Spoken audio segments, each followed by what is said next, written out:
Hi, everyone. Neil Denari here. Thank you so much for joining in today to this talk. At the outset, I want to thank the AIA Colorado and Megan Concanon, especially for all the logistical help and being able to pull this event off in these challenging times. Congratulations to you. And I'd also like to thank the committee, especially Brad Tomachek, who recommended me. And thank you so much for the opportunity for speaking along with Sandra and Todd and Billy at this conference and at this event. It's a pleasure and honor to do so. I'd like to share my screen and begin this kind of brief talk about work and ideas in my office and how it relates to, I think, some of the themes of the conferences today. Just urbanism, I'd like to focus on the kind of dual meanings of just, one about fairness and equitable conditions, and the other one about exactitude and precision in a way, and related to urbanism and in a way land use and urban planning.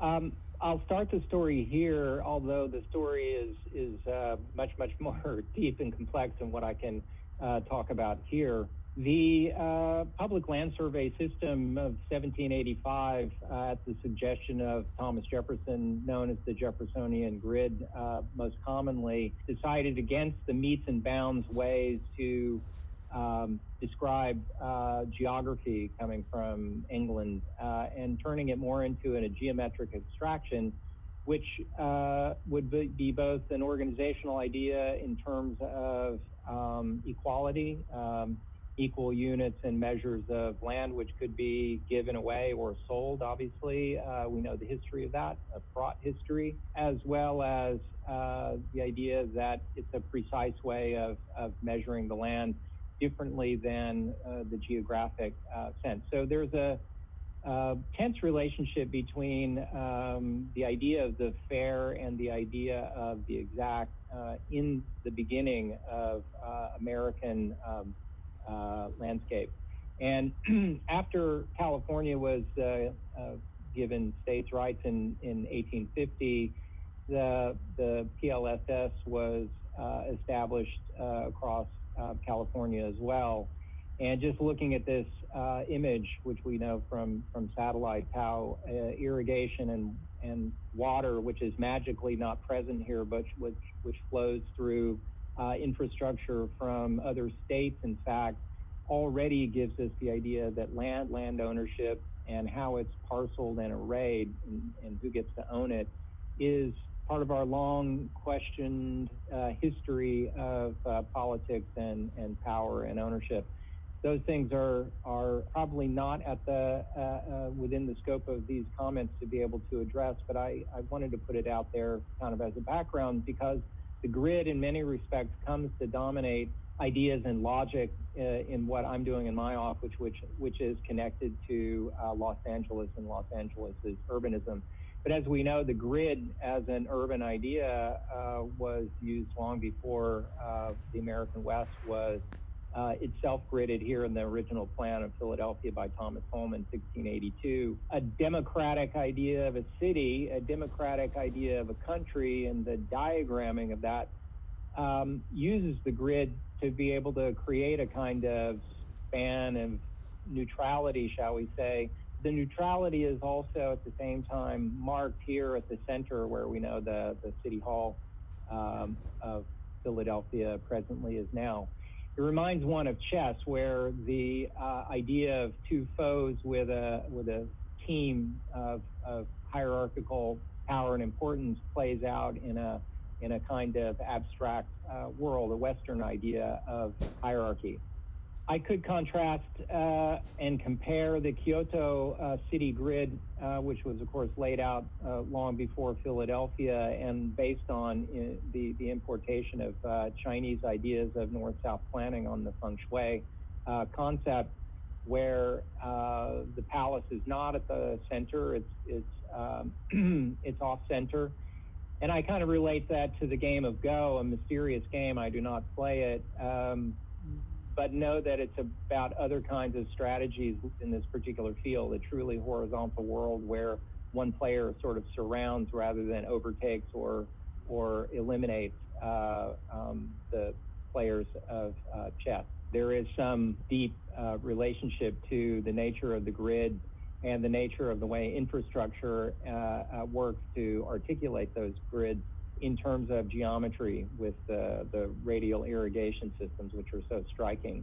If one thinks about urban planning over time, and here in a European city like Barcelona, we're well aware of the Cerdà plan from middle of the 19th century with these 116-meter blocks, chamfered blocks that fill in a world and meet up with the old city, creating public squares of eccentric shape and proportion, pockmarks, differences, avenues, monuments, etc. I'm really interested deeply in this relationship between the fairness and democratic uniformity of the idea of the grid, which would be about light and air and accessibility as much as it would be about the logic of movement, and what it says about architecture, cities, and material life as it is extrapolated across scales. Looking at our blank pages in our gridded notebooks, we know that we can put the pen down on this paper and follow the line, or we can just simply use it as a measuring device for our more willful and whimsical motivations for doodling of some sort. So the grid is both a substrate to measure, and it's also at the same time a device which locks in and we snap to. And the tension between those two things is going on all the time. I think in many architects' work, and if you work in the city as I do, then it's very dramatically present. You've seen this image, probably the Superstudio Continuous Monument set of images from 1968. Here, the grid as literally a piece of graph paper which goes off into infinity and moves in and out between the found landscape and the few. Are these survivors from the past? Is this an apocalyptic future? Superstudio's images, of course, were a critique of modernism, a critique of the grid as a device of homogeneity and sameness, a critique of consumer culture. So the grid is empty until you fill it up with a kind of critique or critical perspective. Two projects I'm going to show you from just after that image of Superstudios. This is Aldo Rossi's Galleritesi housing project outside Milan. Horizontal project based on his and many other architects' kind of socialist Marxist ideas of what did it mean to be an individual within a collective. And the individual in this particular moment was meant to be, let's say, humanely but fairly treated with the same amount of space. And so this building reflects a purely uninflected, gridded world of housing where open space is shared, private space is just a modicum of space, but still about humanity and sharing. And this is really ultimately about this idea of density and sharing economies. 2 years after it opened, the homeless were invited to find refuge here. That, of course, produced all kinds of political problems. The project was laying fallow for a while. Today, it's filled back in. It happens to be a commercially driven project now, as opposed to social housing, which is perhaps a sign of the times globally. Same for this project, the vertical version of the Galleritesi, the Trellick Tower in London by Erno Goldfinger. This thing was kind of dead on arrival by the time it got built. There was fear about living in the sky. Council housing, of course, from post-war was mostly based on garden typologies and living in the landscape. So this idea of a slab of units with detached core as an expression of the directness and efficiency of modernism made a fault line along with, say, Pruitt-Igoe in St. Louis around the same time, a fault line around the issue of the nature of architecture typology and the production of social stresses. This project was reviled for a long time. Today, these units sell for $600,000 and $700,000 British pounds, and it's a cool part of Notting Hill. So what architecture can't do is predict very well. It can't predict its own life. It can't predict its own recognition or set the values, even as architects play out our best efforts to guess at that. I'm going to show you 8 projects with that as a kind of preamble, perhaps a dangerous preamble, because there's politics invoked in the grid and the nature of fairness invoked in the grid at all particular levels. But all the projects I'm going to show you, forthrightly, they're all commercial projects. They are all for profit. There are ways in which they work within that system, from subsidies and private capital, as well as the idea that every project is informed by the zoning envelope. And in effect, the zoning envelope has designed the massing of these projects almost uniformly. And our job as architects has been to give life, as much life as possible, while still respecting, obviously, the nature of zoning, which is a process every architect goes through in the city. The first one is in Silver Lake on Sunset Boulevard. This is Santa Monica Boulevard at a radius and spliced intersection into what's called Sunset Junction. And our project is a 2-story commercial building, restaurant on the ground floor, office, TI, lease space up above. And it simply takes up its place in the city on this street as one more pixel in a very eclectic world, stylistically eclectic. And in this case, this is filling out the FAR and the zoning envelope. It's a 2 FAR project. It's a 3,000 square foot site. The site is a parallelogram, so here we're already seeing the way in which the street facade and the back are essentially trimmed and chamfered to make this parallelogram, where the organization of the interior in terms of the infrastructure, of course, is deeply logical and deeply gridded. So this project represents, I think, like the image I showed in Barcelona, and many projects do, this curious tension between fitting into a kind of puzzle, being a piece in a puzzle, and yet, at least in terms of what clients are interested with hiring us, as well as our own ambition, to try to find forms of recognition and difference in architecture. And in this particular case, not so much in terms of program, but perhaps in the way in which we architecturally resolve the vertical and the horizontal through radius and conic transitions and so forth, which are formal and stylistic quirks and peccadillos that we use in our work to try to fuse the smooth and the striated, shall we say, together. And in this particular project, we've got a circulation down the back and a public space along the street. Second project is the first of 3 projects. I'll move very quickly.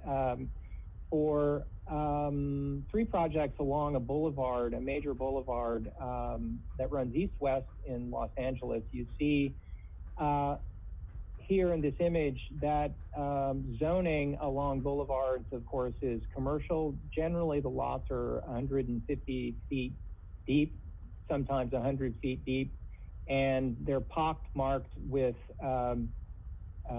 parking lots, and those parking lots are giving way to transit-oriented district provisions, which allow for fewer parking spaces or displaced parking around transit-oriented districts, for which this boulevard is within that. This is a quirky infill site, one of the projects that I'll show you that's on the corner of many. It's a 3-story, 8-unit housing project on top of commercial space and parking, concrete on the ground floor and wood on the upper floor. And these units are in themselves essentially the cushioning between the perimeter, the eccentric way in which the grid operates on this site and the internal organization of the infrastructure, very similar to what we just saw in Silver Lake. So the hardcore nature of architectural infrastructure and the operativity of the building is constantly being played out in terms of adjustment at the level of space and the unitization of space around it. And aerial views. We call it half-court housing because it's like this orange space is a full courtyard cut in half and pushed back to fill in the site of the city. It's in construction at the moment. Next project is a little bit down the street. It's a 30-room hotel, courtyard hotel. Absolute expression of the grid of the city, an uninflected box, except where we carve a portal that gets obviously back to the courtyard, 2 rooms, 2 floors of rooms up above, and lease space on the front and restaurant in the back. Here it is under construction, taking up its place in the grid of the city, and the portal leading into the courtyard. We're in construction here. This is a view of the portal as it is now leading into the courtyard. The rooms ring around in 2 sides. They look out in 3 faces around the courtyard. They look into the courtyard, and there's a stair, a formal stair that connects from a very small lobby up to the 2nd floor, which becomes a marker within the courtyard space. You can see the conic transitions that we use in our work as a way to produce modulations in the hardcore grid of the city. And it's in construction, and we're just now framing some of these conic transitional elements with very standard forms of construction. Next project is a 32,000 square foot office building, also on the same block, a regular site, which is chamfered in this particular case. So back to another little wrinkle or quirk in the grid. The project simply fills up its zoning envelope, 45 feet in height. This is a 2 FAR site. The corner of the building is notched because we've got a transformer which needs to be open to the sky. So even this grid, the electrical grid, the invisible infrastructure, is operating also on the geographic and physical grid to the project. Meanwhile, we've produced beveling, chiseling, gouging, and striping effects onto the building to defamiliarize it as much as possible, so it simply doesn't become submissive to the ordinary nature of stacking floor plates and things within the city that drive that. The next project is a 60-unit housing project just south of the Interstate 10 freeway. We did a large master plan for this site for 6 buildings. The first 3 are in phase 1. Our project is kind of the centerpiece for that. It actually does fill up its zoning envelope. These are separate sites which need easements, which have easements, obviously, for circulation as well between them. This project utilizes a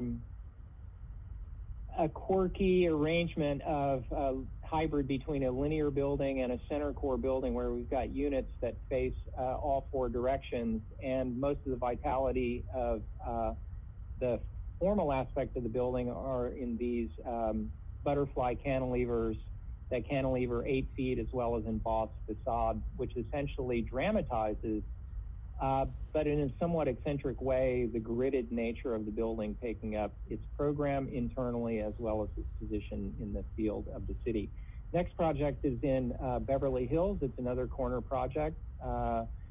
100 by 150 foot site, similar to the blue office building. This takes up its place in the city of Beverly Hills, but tries to stand out at the same time. We subtly move the massing around. We've got a very large building here to liberate 2 floors and to make a garden between, so that we can have a hybrid between a freestanding building and a party wall building. So the tension here is between the straightforward way in which the building takes up its place on the site, fills in as a piece of, shall we say, real estate on the one hand, but the ambition to give a certain kind of identity and monumentality to the project is obviously there. We've got similar scale projects all along Wilshire Boulevard with a 45-foot height limit. We got an extra level of height for a bonus program, and that connects to the HVAC up above. Very straightforward plan, so modest in fact that the lobby is really off to the side of the building on the side street. And essentially the building is like a piece of urban infrastructure with a very, very, very nice skin. Next project is an unusual one. It involves a historic building. This is in Santa Monica, within the grid of Santa Monica. It's a fairly large site. There's a small apartment building, a large parking lot, and a historic building. This used to be a mortuary. It's a kind of a Tudor-style stucco building, itself intrinsically not important, but the memory of this building in Santa Monica is such that it's been designated historically. This will be turned into a medical wellness research facility. This is a medical district, existing medical district here. There's an existing fountain and green space on the corner, which will be preserved. Here's the existing building. It had a chapel, and this chapel is now going to become a public space element, which connects to a public plaza. The building fills in the parking and fills in the site, also a 45-foot height limit. We're just simply slicing off the volume to be able to provide relief in terms of ground plane, as well as visual relief and deference to the existing historical building. So this is very much a background building that takes its place up in the city. It's a limestone building, a masonry building, which connects to the idea of this as an older building, even though this is stucco with faux running bond pattern on it.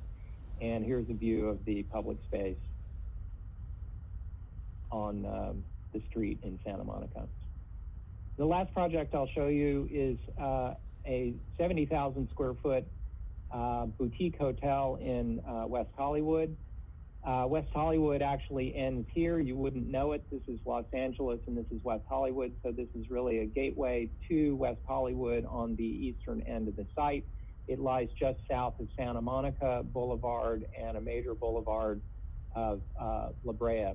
It's a fairly small, compact site. It's only 135 feet square, and yet we're putting a large building. You look at the context and think about the kind of shock, but this is a building within the zoning envelope. And we know that La Brea will be, and already is, becoming a much, much more densely developed corridor. And at present, our neighbor is even planning a building of equal height. And we imagine the same thing that will happen here. So what starts out as a very large freestanding building simply becomes a building block within a city which is now growing taller, as it should. It's a silver painted metal panel project with drop-off and public amenities on the ground floor. It's a very, very tight site. It's a kind of Rubik's Cube of programmatic elements, from the infrastructure, drop-off, very small lobby, which is simply a portal, and a large restaurant and kitchen. The fifth floor is really where the lobby is. You take the elevator up to the fifth floor. Here's our lobby and the main exterior terrace and swimming pool on top of the parking garage that you see in section here.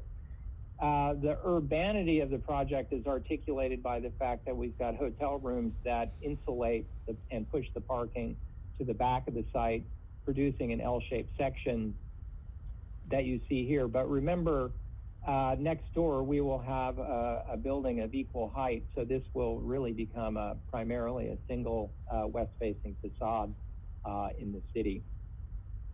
On the east side of the project, it's a different story where different kinds of zoning is allowed. And you can see here the hints of the project being an L-shaped building rather than a complete box with serrated rooms with privacy and views that look back to the city as you see here. I want to thank everybody for listening and being a part of this conference. It's been a real pleasure, and I look forward to a discussion with the other speakers and to everyone. Thank you so much. Thank you, Neil. That was terrific. Finally, I'm ecstatic to introduce to you today's final keynote speakers, Todd Williams and Billy Chien.